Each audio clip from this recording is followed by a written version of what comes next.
Kompas Nata. Saya Nur Aulia sebagai moderator, dan di sebelah kanan saya ada tim pro yang berisi Nimas dan Faid. Dan di sebelah kiri saya tim kontra berisi Safa, Lydia, dan Sulfa. Baik, untuk tim pro dipersilakan untuk memulai argumen. Saya perwakilan dari tim pro akan menambah argumen.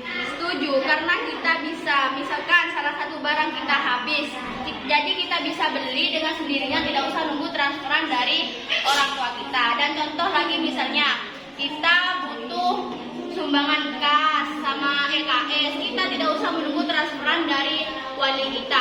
Kita langsung memakai bayar dengan uang tunai kita. Baik, dipersilakan untuk tim kontra membalas argumen dari tim pro. Saya dari tim kontra akan menambah argumen. Saya tidak setuju karena kita menggunakan dengan boros dan takutnya kita dalam 1 bulan bisa melebihi batas yang dikasih sama orang tua. Misalnya, uang jajan kita udah habis sebulan 1 bulan dan kita meminta lagi ke orang tua tanpa memikirkan gimana susahnya cari uang. Baik, mungkin ada nyanggahan dari tim pro. Saya akan menyanggah argumen dari Lydia.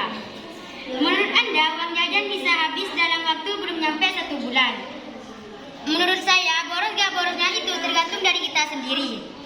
Misalnya, kita punya target menabung dalam 1 tahun 1 juta. Kita memperkirakan uang jajan tersebut bisa ditabung dan dijajan dalam 1 bulan. Hemat gak hematnya itu tergantung kita sendiri. Baik, apakah ada balasan dari tim kontra? Saya akan menyanggah dari Mbak Lima. Menurut Mbak setuju dengan adanya kawasan non-tunai di Pondok Pesantren Nahdlatul. Saya tidak setuju karena pada zaman dahulu di Pondok Pesantren Nahdlatul pernah kejadian sebuah pencurian, dan kejadian itu pesantren Nahdlatul tidak memungkinkan menggunakan tunai melainkan menggunakan debit.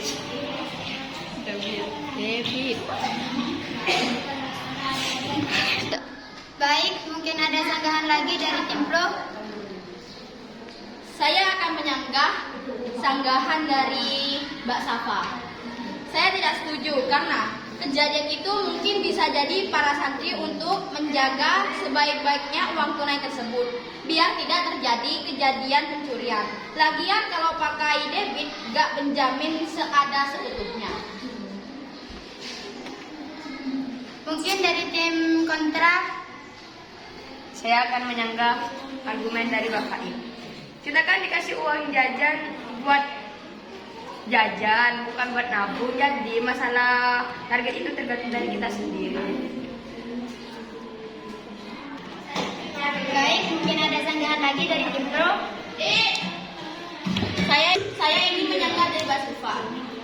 Memang kita dikasih uang buat jajan. Alangkah baiknya sebagian dari uang itu ditabung biar kita belajar hemat di pondok pesantren.